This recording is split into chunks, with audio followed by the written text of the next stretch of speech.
नमस्कार साथियों। आज बुधवार है, जिसका अर्थ होता है कहानी का दिन।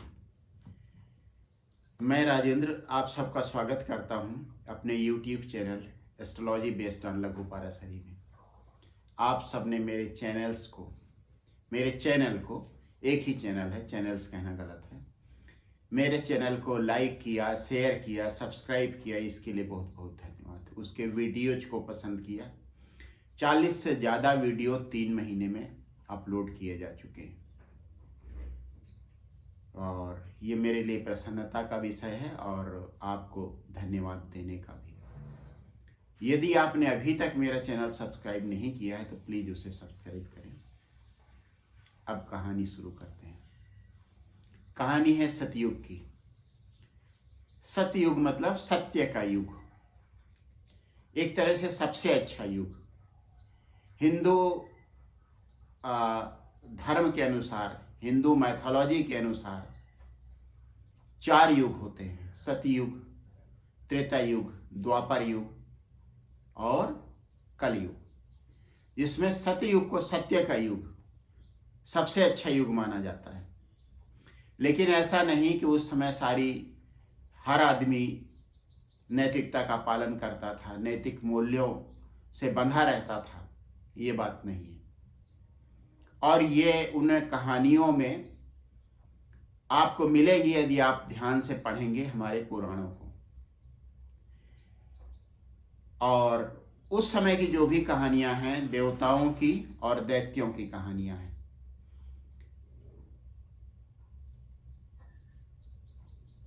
ऐसा लगता है कि जैसे देवता नैतिक मूल्यों का ज्यादा पालन करते रहे होंगे, लेकिन यदि आप पुराणों की कहानियां पढ़ेंगे तो उसमें आपको मिलेगा कि जो दैत्य थे, राक्षस थे, वे ज्यादा नैतिक थे। बस उनके अंदर एक दोष था, वो स्वर्ग की सत्ता प्राप्त करना चाह रहे थे। उस समय जो स्वर्ग का राजा था वो इंद्र था। अभी भी माना जाता है स्वर्ग है, स्वर्ग के राजा इंद्र है। अब इंद्र के चरित्र की बात करें, इंद्र के 2 तरीके के चरित्र आपको मिलेंगे। एक चरित्र मिलेगा वेदों में, जो एक बहादुर इंद्र है, महत्वाकांक्षी, न्यायप्रिय, उदार। और दूसरे इंद्र है पुराणों के इंद्र, लालची, डरपोक। यहां तक कि किसी ऋषि के, किसी मनुष्य की प्रार्थना से, उनकी पूजा से, उनके तप से भी वे डर जाते थे और उस ऋषि या देवता के मानव की तपस्या को भंग करने के लिए किसी न किसी अप्सरा को भेजते थे, जो अपने यौवन के उन्माद से ऋषि की या उस व्यक्ति की, उस राजा की या साधारण व्यक्ति की जो तपस्या किया करता था, उसकी तपस्या भंग करने का प्रयास करती थी। खैर, ये तो बात हो गई वेद पुराण और इंद्र की, सतयुग की। अब मैं मुख्य कहानी पर आता हूं। सतयुग की बात है, एक राक्षस था जिसका नाम था जलंधर और उसकी पत्नी का नाम था तुलसी। जैसा मैंने बताया, सारे राक्षसों की, सारे दैत्यों की, उनके राजाओं की एक कामना रहती थी कि वे स्वर्ग की सत्ता प्राप्त करें, इंद्र का स्थान जो दैत्यों का प्रमुख है वह ले ले। और इसी कोशिश में वे तपस्या करते थे, विशेष करके भगवान शिव की तपस्या करते थे। उनके प्रशंसक भी थे, क्योंकि वे भोले हैं और उनके सिद्धांत हैं। यदि उनसे कोई व्यक्ति कुछ मांगता है तो निश्चित रूप से वे विषय देते हैं। तो जलंधर बहुत बलशाली राक्षस था, अतुलित बल, ऐसा बल जिसकी किसी और के बल से तुलना नहीं की जा सकती। भीमकाय शरीर, और उसी शरीर जैसा बल उसके पास, उसी तरीके का दिमाग उसके पास, उसी तरीके का संकल्प उसके पास।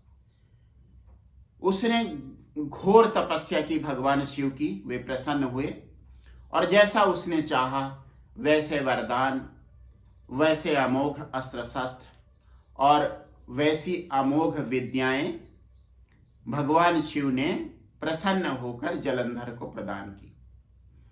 जलंधर के पास अपनी ताकत थी, भगवान शिव के दिए हुए अस्त्र शस्त्र थे, भगवान शिव का आशीर्वाद था और उससे बढ़कर था उसकी पत्नी तुलसी का नैतिक मूल्यों का पालन करना, धर्म का पालन करना, अध्यात्म का पालन करना। यहां धर्म से मेरा मतलब पूजा पाठ से नहीं, उन नियमों का पालन करना जो बताए जाते हैं कि एक पत्नी के पति के प्रति क्या क्या होते हैं। तुलसी की इस सब जो तपस्या थी, जो श्रद्धा थी, जो भावना थी, उसका फल था कि जलंधर अजेय हो गया था। हिंदू माइथोलॉजी के अनुसार यदि कोई पत्नी पतिव्रत का पालन करती है, मतलब मन से, भाव से कभी किसी दूसरे व्यक्ति का, किसी पराये पुरुष का विचार या भाव मन में नहीं लाती, तो उस स्त्री के पति को वे शक्तियां मिल जाती हैं जिनके बल पर उसे हराना असंभव हो जाता है। जलंधर के पास उसी तरह की शक्ति हो गई, कुछ उसका अपना ताकत, कुछ उसकी अपनी ताकत, कुछ भगवान शिव का आशीर्वाद और सबसे ज्यादा पत्नी का पतिव्रत धर्म। जैसा उसका उद्देश्य था, उसने स्वर्ग पर आक्रमण शुरू किए। इंद्र किसी तरह से बचते रहे, देवता उनकी सहायता करते रहे, लेकिन यह चीज ज्यादा दिन चलने वाली नहीं थी। इंद्र को भी पता चल गया और इससे बचने का तरीका स्वर्ग दैत्यों के पास न चला जाए, इससे बचने का एकमात्र तरीका इंद्र को यह समझ में आया कि जलंधर का वध कर दिया जाए। लेकिन वह किसी के वश में नहीं था जब तक कि उसकी पत्नी, जलंधर की पत्नी तुलसी का पतिव्रत धर्म कायम था तब तक। फिर भगवान विष्णु सामने आए और उन्होंने जलंधर का वेश बनाया। जलंधर के वेश में वे तुलसी के पास गए। उस समय जलंधर युद्ध में व्यस्त था। अपने घर से, जिस जंगल में, जिस गुफा में वह रहता था, वहां से बहुत दूर था। उसी समय विष्णु जलंधर के वेश में तुलसी के पास आए और साथ साथ रहने लगे। उसके साथ शारीरिक संबंध भी बनाया, यौन संबंध बनाया, जिससे जलंधर की पत्नी का पतिव्रत धर्म नष्ट हो गया। इन कहानियों का उद्देश्य ये है,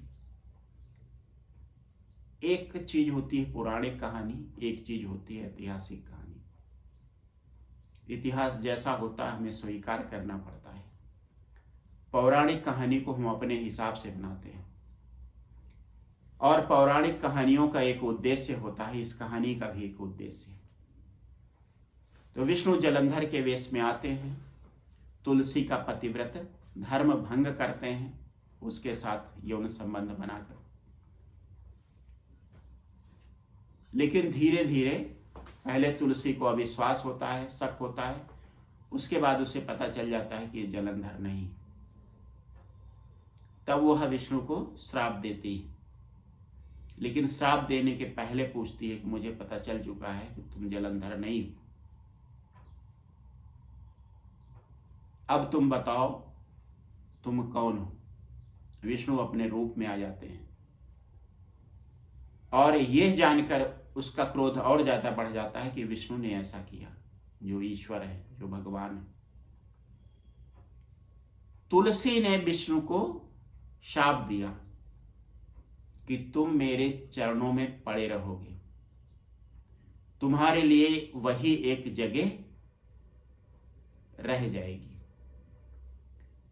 और उसी कहानी का प्रतिफल है आज तुलसी एक वृक्ष बन गई है और उसकी जड़ों के पास तुलसी के पेड़ के बिल्कुल निचले हिस्से में विष्णु शालिग्राम बनकर, पत्थर बनकर पड़े रहते हैं। जब भी कोई पूजा होती है, शालिग्राम की पूजा होती है, तो तुलसी के पत्तों को शालिग्राम के मतलब विष्णु के सिर पर रखा जाता है। यह श्राप था तुलसी का विष्णु को, जो अभी तक चला आ रहा है और जब तक ये संसार रहेगा चलता रहेगा। अब इस कहानी का सबक क्या है, इसका निष्कर्ष क्या है, इससे क्या प्रेरणा ली जा सकती है? इसका निष्कर्ष है, इससे जो प्रेरणा ली जा सकती है वह प्रेरणा यह है कि यदि ईश्वर भी अपने धर्म का पालन नहीं करता, नैतिक मूल्यों के साथ खिलवाड़ करता है, अपने ही बनाए नियमों को तोड़ता है, तब ईश्वर का भी पतन निश्चित है। विष्णु ईश्वर है, लेकिन उनका भी पतन हुआ क्योंकि उन्होंने वह किया जो सबके लिए वर्जित है, आदमी के लिए भी, देवताओं के लिए भी और ईश्वर के लिए भी। आप सबका बहुत बहुत धन्यवाद। आपने मेरी कहानी ध्यान से सुनी।